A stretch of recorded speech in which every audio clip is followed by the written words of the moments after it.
September 10, 1940-4, Versailles, France. Supreme Headquarters Allied Expeditionary Force. General Dwight Eisenhower sits at his desk, reviewing supply manifests.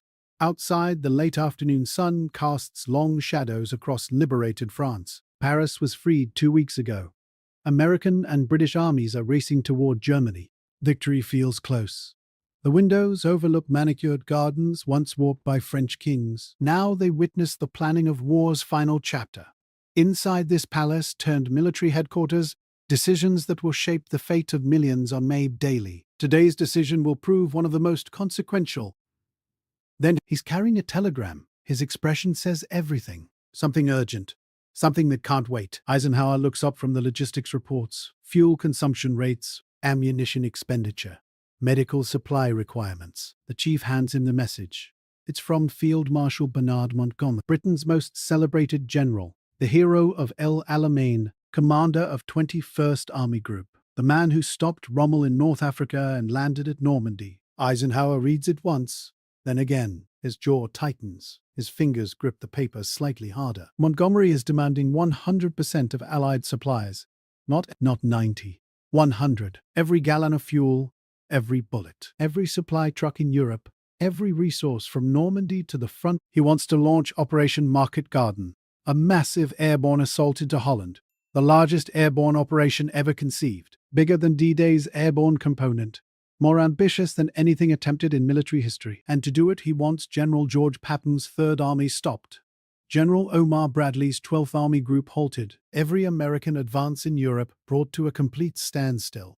Over 500,000 American soldiers sitting idle while British forces get everything. Before we continue, if you want to discover more untold stories from World War II, stories that changed history but were buried in classified files, hit that subscribe button and turn on notifications. Welcome to WW2 Elite, where we bring you the truth behind the greatest conflict in human history. Eisenhower sets the telegram down carefully, deliberately. He walks to the map cabinet. The wall-sized map of Western Europe tells the story of 3 months of brutal fighting. Blue arrows mark Allied positions. Red circles show German strongholds. Lines of communication stretch across France like arteries carrying the lifeblood of war. From Normandy beaches to current positions, 400 miles in 3 months, the fastest sustained advance in modern military history. But those 400 miles came at a price. Supply lines stretched to the breaking point. 20,000 trucks running 24 hours a day, 7 days a week, moving fuel and ammunition from Normandy beaches to armies that consume supplies faster than logistics can deliver. The numbers are staggering. Each day, Allied armies require 40,000 tons of supplies: food, fuel, ammunition, medical supplies, spare parts, communications equipment. Every item trucked from Normandy because French railroads are destroyed. Every gallon of fuel carried by truck, burning fuel to deliver fuel. The logistics are a nightmare. Paris liberated September 25th. American forces now hold positions 60 miles from the German border. Patton's Third Army has advanced 300 miles in 30 days, the fastest sustained advance in military history. His tanks are consuming 500,000 gallons of fuel per day. His artillery fires more shells daily than entire World War I armies fired in months. His supply officers are performing miracles just keeping him moving. Bradley's 12th Army Group controls Luxembourg. 256 divisions, advancing steadily, methodically, consuming equally staggering amounts of supplies. Montgomery's 21st Army Group holds Belgium, another 250 British, Canadian, Polish units, all supplied through the same bottleneck. Current supply allocation reflects battlefield reality. 40% to British and Canadian forces. It's not favoritism, it's mathematics. Americans have more men in combat. They're advancing faster. They're operating deeper into enemy territory. They're consuming more supplies.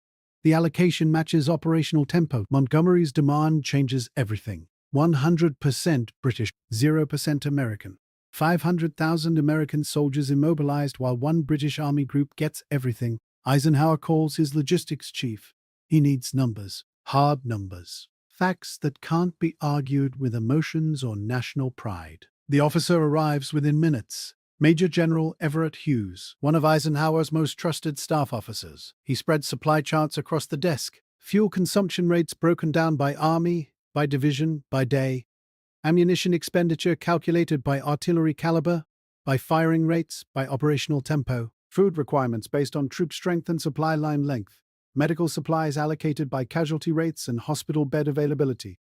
Eisenhower asks the question everyone's thinking but afraid to voice. If we give Montgomery 100% of supplies, what happens to American armies? Give me exact numbers. Hughes doesn't hesitate. He's been preparing for this question since Montgomery's preliminary request started weeks ago. Full stop, sir.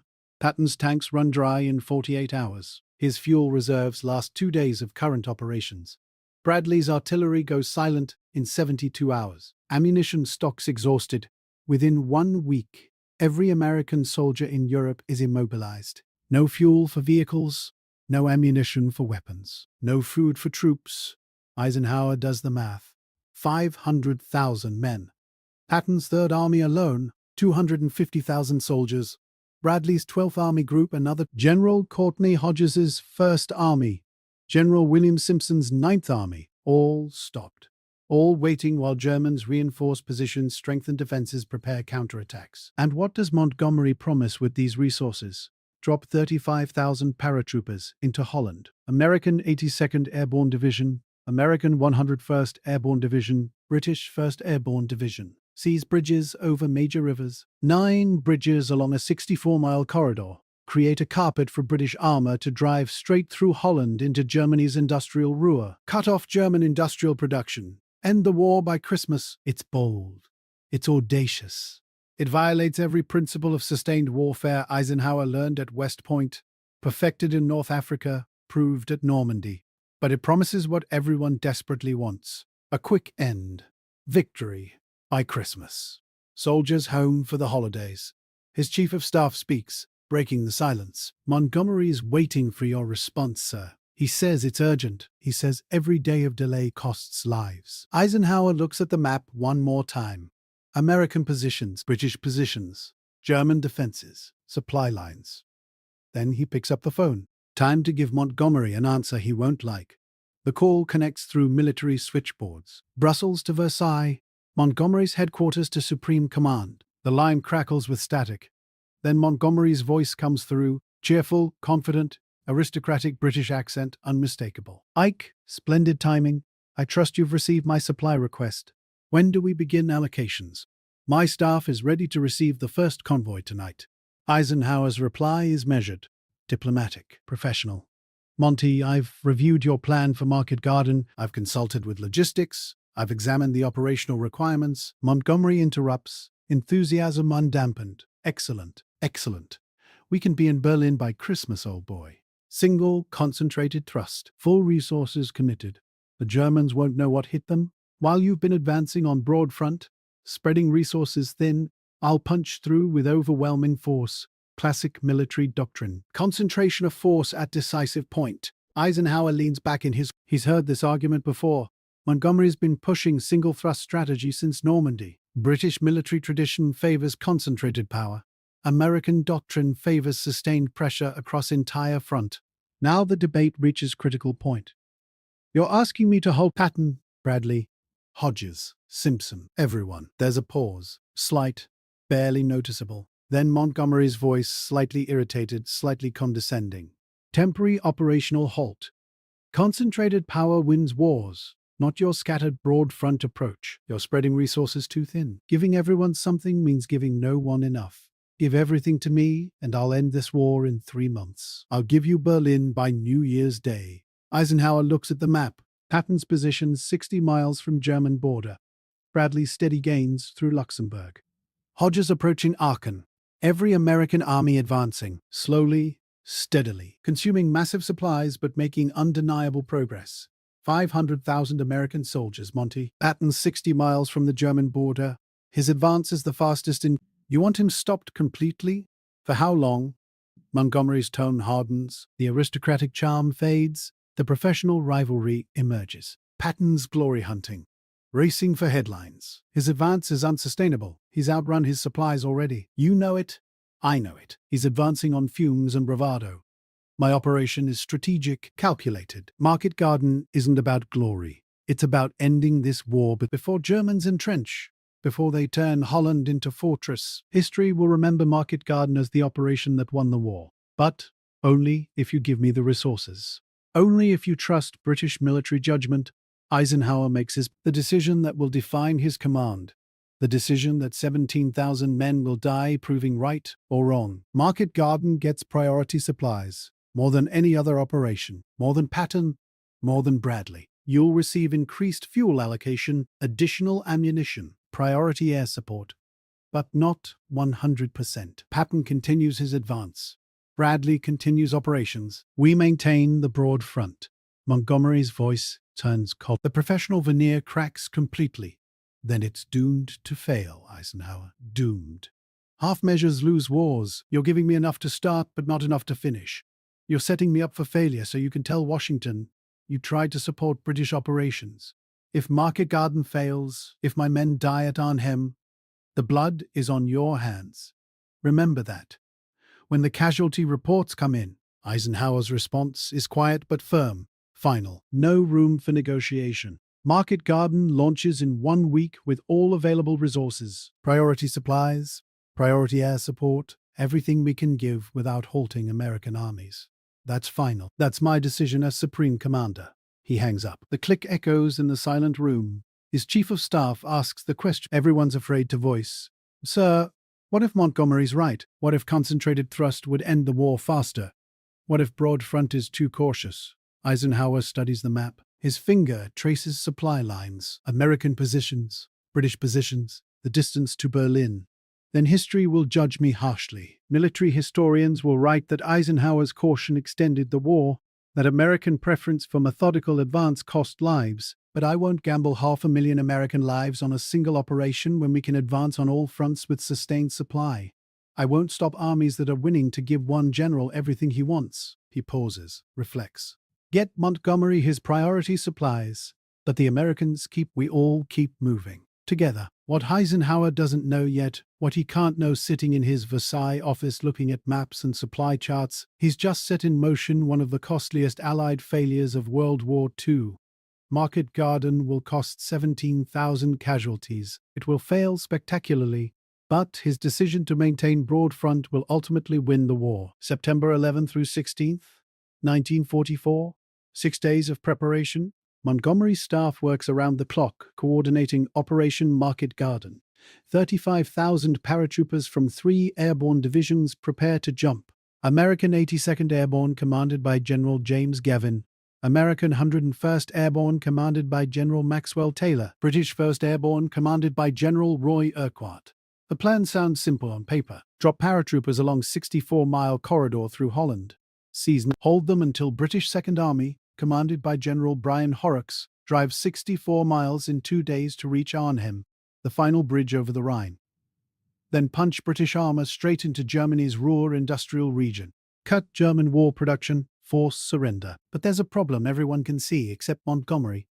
Fuel shortages. The partial supply allocation, the compromise Eisenhower forced, means British tanks can't stockpile enough fuel for sustained operations. They have enough for initial advance, maybe enough to reach Arnhem if everything goes perfectly. But if the advance stalls, if resistance is heavier than expected, if anything goes wrong, the entire operation could collapse. No fuel means no mobility. No mobility means paratroopers die waiting for rescue that can't arrive. Montgomery's intelligence staff brings him a report. Aerial reconnaissance photographs from September 14th. The photos show German armor near Arnhem, the farthest bridge, the final objective. 2 SS Panzer divisions, 2nd SS Panzer Corps. 9,000 veteran troops withdrawn from France for refitting. Tanks. Artillery. Right where British 1st Airborne will land. Major Brian Urquhart, intelligence officer, not related to General Urquhart, presents the findings. Sir, aerial reconnaissance confirms German armor at Arnhem. 2 SS divisions. Tank strength uncertain but significant. Recommend revising drop zones or reinforcing British 1st Airborne. Montgomery reads the report, studies the photographs. German tanks clearly visible. Then he sets it aside, dismisses it. Spent forces, battered remnants retreating from France. They're refitting, not preparing. They won't affect operations. Major Urquhart tries again. Professional duty compels him. Sir, these are SS units, 2nd Panzer Corps. Even at half strength, they represent significant threat to lightly armed paratroopers. British 1st Airborne carries no heavy anti-tank weapons. If these units counterattack, Montgomery cuts him off. His decision is final. His confidence, absolute. The plan proceeds. We launch September 17th. Inform Supreme Headquarters. Inform all units. Operation Market Garden is go. Major Urquhart leaves the... He'll later testify at post-war inquiries that he warned Montgomery. That intelligence was ignored. That professional judgment was overruled by confidence bordering on arrogance. In London, Winston Churchill learns of Market Garden. He's the British Prime Minister. 70 years old, fighting his 5th year of war, he's been pushing for bold action since... Frustrated with what he sees as American caution, American preference for methodical advance over British audacity. But even Churchill, master of bold strategic strokes, has concerns about Market Garden. He places a call to Eisenhower, Prime Minister to Supreme Commander, political leader to military commander. The relationship is respectful, professional. But underneath, tension over strategic direction. General, I understand Montgomery's plan. Airborne operation into Holland. Quite bold, quite ambitious. Does he have what he needs? Are we supporting our finest general properly? A political choice as much as military. Tell Churchill about the supply. Explain that Montgomery demanded everything and got priority but not exclusivity. Risk British-American alliance tension. Create political crisis between allies fighting common enemy. Or support Montgomery publicly. Keep the alliance strong. Accept consequences later. He chooses loyalty. Alliance cohesion. Political unity. Market Garden has priority. Prime Minister. Montgomery has the resources he requested. We've allocated maximum available supplies. Air support is committed. We're doing everything possible to ensure success. Churchill, politician himself, hears what's unsaid, but not everything Montgomery demanded. Eisenhower chooses his words carefully. Everything operationally feasible, sir. Everything that doesn't halt other armies. We're maintaining pressure across entire front while giving Market Garden priority. Churchill understands. He's satisfied. The alliance holds. But, he adds a final thought, if this succeeds, Eisenhower, it proves boldness wins wars. If it fails, well, we'll have learnt something valuable about concentrated versus distributed strategy. After the call ends, Eisenhower tells his staff words that prove prophetic. If Market Garden succeeds, Montgomery will claim he won despite American resistance. If it fails, he'll blame me for starving his operation with insufficient supplies. Either way, I'm the problem. But that's command. That's leadership. Accepting responsibility regardless of outcome. His deputy, Lieutenant General Walter Bedell Smith, asks the obvious question. The question Eisenhower has asked himself repeatedly. Do we stop it, sir? Do we order Market Garden delayed until we can give Montgomery everything he wants? Eisenhower shakes his head slowly, thoughtfully. No, Monty's right about one thing.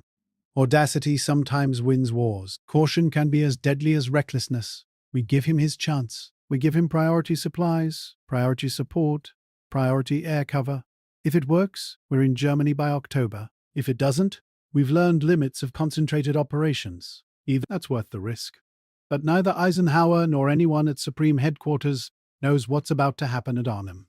They don't know that Montgomery's confidence will cost 10,000 men.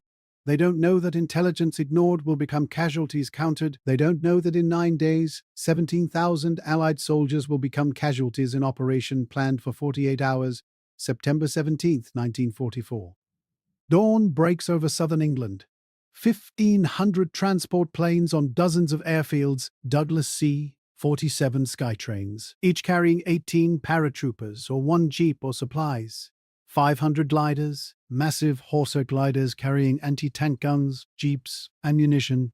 The largest airborne armada in history prepares to launch. 20,000 aircrew, 35,000 paratroopers. The fate of Market Garden rests in their hands. American 82nd Airborne paratroopers board aircraft at multiple airfields. General James Gavin, 37 years old, youngest division commander in U.S. Army, inspects his men. Their objective, Nijmegen Bridge, 45 miles into Holland. British 1st Airborne boards at other airfields. General Roy Urquhart, 43, experienced infantry commander but 1st Airborne operation, briefs final details. His objective, Arnhem Bridge, 64 miles into Holland, the most dangerous.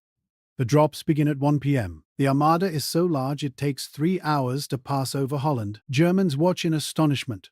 Nothing in their experience prepared them for this. Not Crete, not Sicily, not Normandy.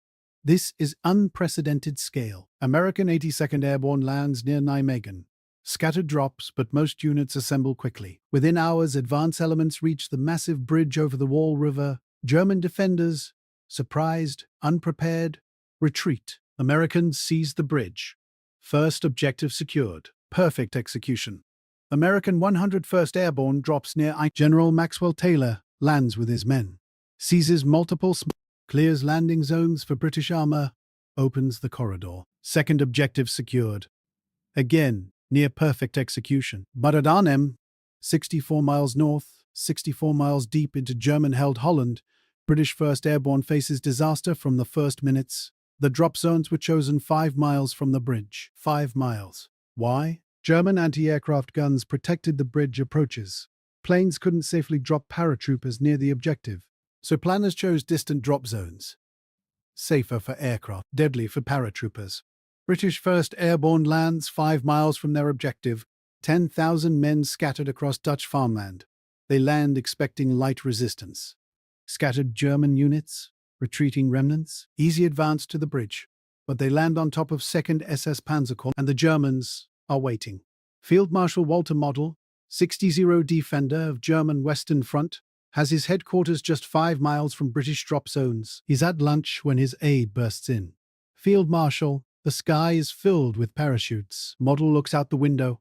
Hundreds of parachutes, then thousands. He doesn't panic. He's commanded on Eastern Front. He's faced Soviet offensives. This is serious, but manageable. He immediately orders counterattack. 2nd SS Panzer Corps refitting near Arnhem, ordered into action. German armor moves toward British paratroopers. At Arnhem Bridge, 750 British soldiers reach the objective. They're commanded by Lieutenant Colonel John Frost, 31 years old, veteran of North Africa, Sicily, Normandy. He leads his battalion 5 miles through occupied territory, fighting German patrols, finally reaching the massive steel bridge spanning the Rhine. They dig in. Northern approach to bridge secured. They expect relief within 48 hours. That's the plan. British Second Army, starting 64 miles south, will race up the corridor seized by airborne forces, arrive at Arnhem in 2 days, cross bridge, punch into Germany. Simple. Bold. But British Second Army isn't racing, it's crawling. The advance starts from Belgium. British XXX Corps, 30,000 men, hundreds of tanks, advances up single road through Holland. But the road is narrow. 2 lanes, elevated above marshy ground. Germans destroy the lead tanks. The entire column stops. Engineers work under fire to clear wreckage. Hours lost. German resistance hardens. The advance, planned for 30 miles per day, achieves 10 miles the first day. At Arnhem Bridge, Frost's 750 men wait. Day 1, no relief. Day 2, still waiting. German pressure increases. At first, scattered probes, then coordinated attacks, then armor. German tanks fire point-blank into British positions. Buildings collapse. Casualties mount. No resupply. Ammunition running low. Food exhausted. Water scarce. Radio equipment damaged during the drop. Can't establish communication with advancing British forces. Frost's men can't call for help. Can't report their situation. Can't request emergency supply drops. They're alone. Surrounded. Dying. September 18th. Supreme Headquarters receives the first coded messages from field units. American objectives secured. British advance slower than planned. Arnhem situation unclear. Eisenhower calls Montgomery, his voice carefully neutral. Monty, what's happening at Arnhem? Reports indicate strong German resistance. Montgomery's voice is strained, the characteristic confidence slightly shaken. Temporary setback, Ike. Nothing serious. German reaction stronger than intelligence predicted, but we're pushing through. British Second Army will reach Frost's position at the bridge within 24 hours, 48 at most. But Montgomery knows it's not true. His staff knows it's not true. Intelligence officers who warned about German armor at Arnhem know it's not true. British armor sits on a single road being methodically destroyed by Every mile costs dozens of vehicles, hundreds of casualties. At Supreme Headquarters, intelligence updates arrive hourly. German strength around Arnhem, 10,000 troops, probably more. British paratroopers at the bridge, 750. The math is brutal, overwhelming, unsustainable. Patton, at his Third Army headquarters, hears about Market Garden's problems. He tells his staff words that will be quoted for decades. I could have been in Berlin by now if Ike had given me those supplies instead of Monty. I told him concentrated thrust doesn't work if you concentrate everything in the wrong place. Bradley, more diplomatic, more politically aware, says what everyone at American headquarters is thinking. We warned about single thrust strategy. Concentrated power means concentrated risk. If Market Garden fails, every German division in Holland can focus on destroying one British army. That's not strategy, that's target practice. But Eisenhower makes a decision that defines his character. Get Montgomery whatever he needs. Emergency supply drops. Additional artillery support. Fighter-bomber coverage. Monty's men are dying up there. They're dying because I approved this operation. We do everything humanly possible to save them. September 19th through 24th. 6 days. 6 days that feel like 6 months to men trapped at Arnhem Bridge. The battle becomes a siege. British 1st Airborne, 10,000 men who landed expecting 48-hour operation, are cut off, completely surrounded. German armor systematically destroys each position. Supply drops attempted daily. American and British transport aircraft brave German fighters and anti-aircraft fire. But drop zones are captured. Supplies fall into German hands. British paratroopers watch desperately as parachutes carrying ammunition, food, medical supplies drift into enemy positions. Weather, the unpredictable European September weather, grounds aircraft for critical days. No drops, no supplies, no hope. Polish paratroopers, scheduled as reinforcement, drop September 21st. Major General Stanislaw Sosabowski commands 1,500 Polish soldiers. They drop south of Arnhem into a massacre. German fighters shoot down dozens of transport planes. Paratroopers land in German positions. Those who survive can't cross the Rhine, can't affect the battle. At Arnhem Bridge, Frost's 750 men hold 4 days. 4 days against 10,000 Germans. 4 days of ammunition running out, food exhausted, water desperate. They fight with captured German weapons when British ammunition is gone. They fight hand-to-hand when captured weapons run dry. They fight until September 20th. German tanks finally overwhelm the position, building by building, room by room, floor by floor. Frost is wounded, badly, captured. Of his original 750 men, only 200 survive unwounded. The rest of British 1st Airborne retreats into shrinking pocket near Arnhem. They're surrounded. No food, no ammunition, no medical supplies. Wounded die for lack of basic treatment. They wait for rescue that isn't. British 2nd Army, still 40 miles away, keeps attacking. But single road is clogged with destroyed vehicles. German resistance, instead of weakening, hardens. Every mile costs more lives. Montgomery commits more troops, more tanks, more artillery, all grinding forward on one narrow road toward men who are dying by the hour. Churchill calls Eisenhower again. September 23rd. The strain in Churchill's voice is evident. He's received casualty reports, preliminary figures. They're horrifying. General, what's happening at Arnhem? The newspapers are asking questions. Parliament is asking questions. I need answers. Eisenhower doesn't sugarcoat reality. Doesn't hide truth. Market Garden is failing, Prime Minister.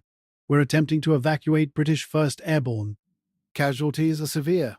Higher than any operation since D. Churchill's voice, usually so powerful, sounds defeated. Older, tired. How many will we lose, Eisenhower? How many British boys won't come home? Eisenhower looks at casualty estimates. Likely underestimates. Thousands, sir. Several thousand. Final figures unknown, but thousands. There's silence on the line. Then Churchill speaks quietly. Do what you can, General. Save who you can. September 25th, 1940-4. Night falls over Arnhem. British and Canadian engineers launch boats across the Rhine under continuous German fire. They're evacuating what's left of British 1st Airborne. Operation Berlin. Men wade through freezing water. Wounded carried on makeshift stretchers. German artillery fires continuously. Mortar shells explode. Machine gun fire from both banks. It's chaos. Darkness saves lives. German gunners fire blind. Of 10,000 British paratroopers who jumped at Arnhem, 2,400 escape across the Rhine, 1,400 killed, 6,400 captured. British 1st Airborne Division effectively years of training, elite troops, gone. Final casualty count for Operation Market Garden, 17,000 Allied casualties. British, American, Polish, killed, wounded, captured, missing, for 9 bridges, for a 64-mile corridor, for an operation that was supposed to end the war by Christmas. The strategic objective, breaking into Germany, failed completely. The Rhine remains German-controlled. Holland remains occupied. The war will continue into 1945. Montgomery's promise of ending the war by Christmas lies shattered in fields around Arnhem. 17,000 families received telegrams, 17,000 casualties that commanders must explain. September 26, 1944. Eisenhower flies personally to Montgomery's headquarters in Brussels. The meeting everyone dreads. Press demanding answers. Churchill demanding explanations. Allied leadership credibility. Its public support for the war effort questioned. Montgomery sits across from Eisenhower in the war room, maps on walls, casualty reports on the table. Between them, 17,000 names, 17,000 telegrams, 17,000 explanations owed to families. Montgomery speaks first. Defense becomes offense.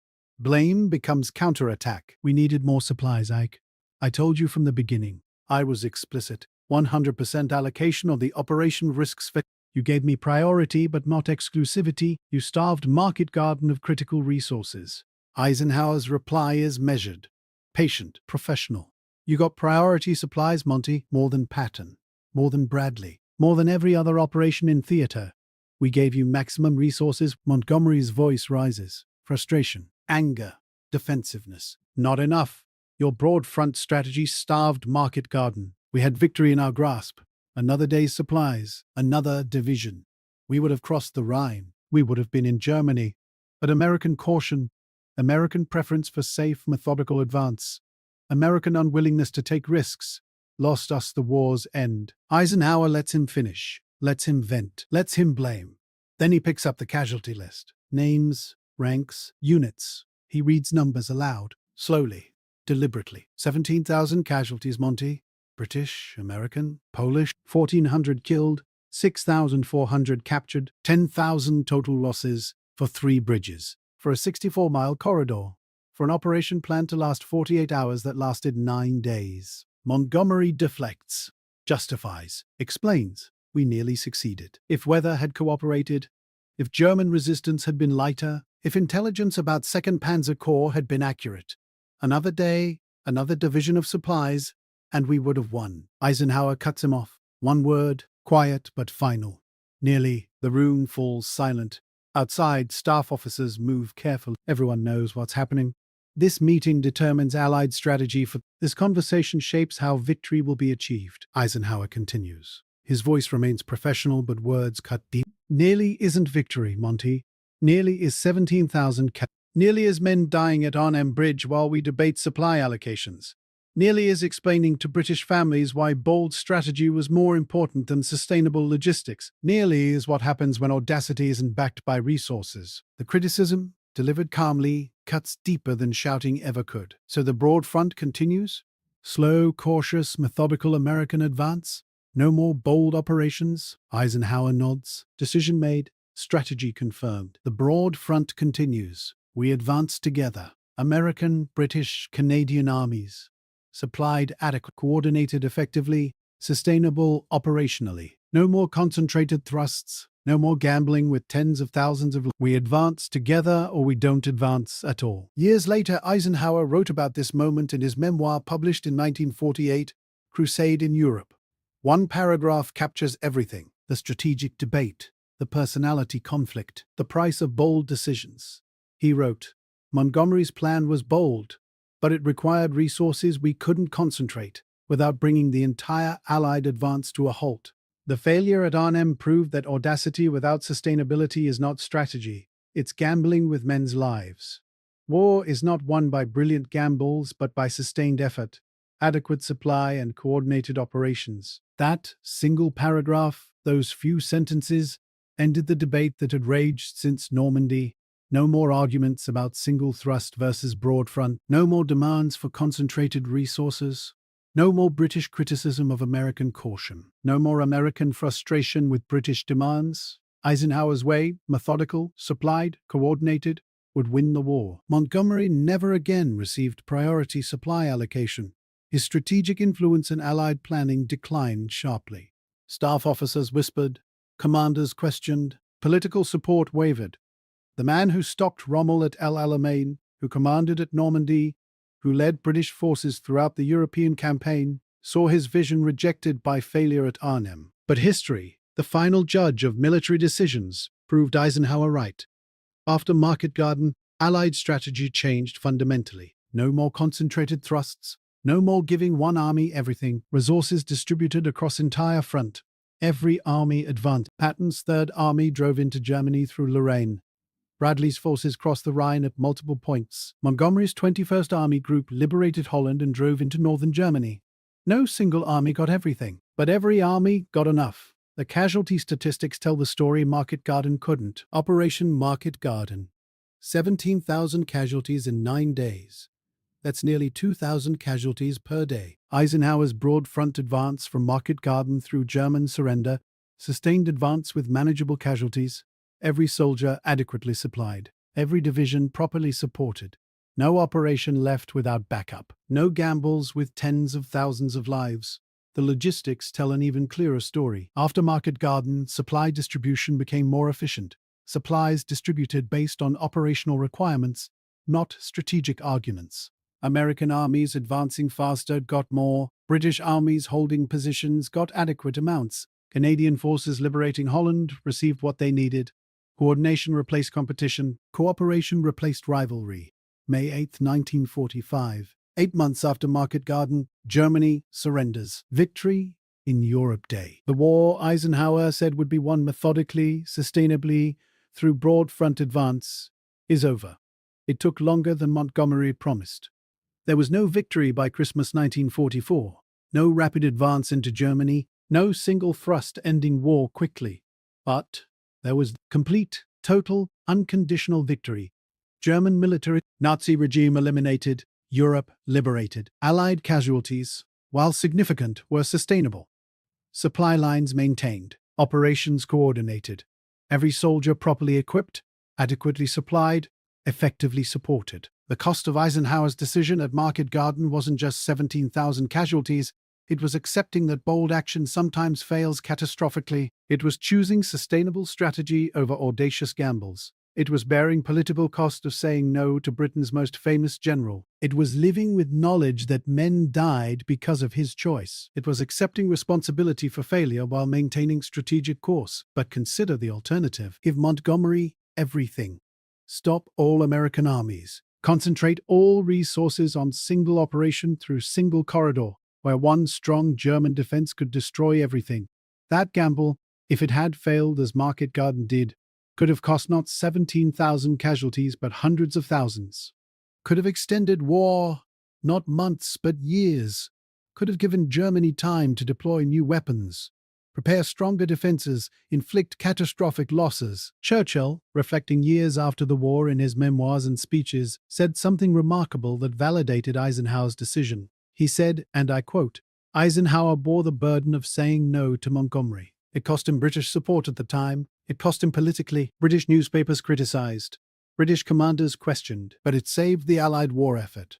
Eisenhower understood that wars are won not by brilliant gambles, but by sustained effort. That's leadership. Not doing what's popular, doing what's necessary. Accepting criticism for decisions that history proves correct. Market Garden taught the Allies crucial lessons written in blood and paid with lives. Boldness alone doesn't win wars. Supply wins wars, logistics wins wars. Sustainable strategy, methodical advance, coordinated operations, these fundamentals win wars. Montgomery's audacity captured headlines for 9 days. Eisenhower's logistics captured Germany over 9 months. After the war, Montgomery wrote his memoirs, multiple volumes, detailed accounts. He never fully accepted responsibility for Market Garden's failure, never acknowledged his own decisions contributed to disaster. He blamed supplies. He blamed weather. He blamed American caution. He blamed intelligence failures. He blamed everyone except himself. He never acknowledged ignoring intelligence reports about German armor at Arnhem. Never admitted single-thrust strategy concentrated all risk in one operation with no backup plan if anything went wrong. Eisenhower, characteristically, never publicly criticized Montgomery, never pointed fingers, never assigned blame in public forums. He remained diplomatic, professional, focused on Allied unity even after war ended. But privately, in letters to his wife Mamie, in conversations with close staff officers, in diary entries now preserved in presidential libraries, he wrote about the burden of command, about making decisions knowing men will die either way, about choosing path that saves most lives even when it means accepting casualties today to prevent greater disaster tomorrow, about living with knowledge that 17,000 casualties at Market Garden were price paid for sustainable strategy that ultimately saved hundreds of thousands of lives. That's the untold story of September 10th, 1947 for the day Eisenhower said no, the day he chose logistics over glory, the day he accepted that slow, sustained victory is better than fast, catastrophic failure, the day he demonstrated that true leadership means making unpopular decisions that history proves correct. If you want to discover more stories like this, untold moments that changed World War II, battles fought not just with weapons but with decisions, hit that subscribe button. Like this video if this story revealed something you didn't know about how wars are truly won. Drop a comment telling us which World War II decision you want us to cover next. Which moment of command changed history? Which choice saved or cost? This is WW2 Elite, bringing you the truth behind history's greatest conflict. The decisions commanders made, the prices they paid, the lessons we still learn. Thanks for watching. We'll see you in the next one.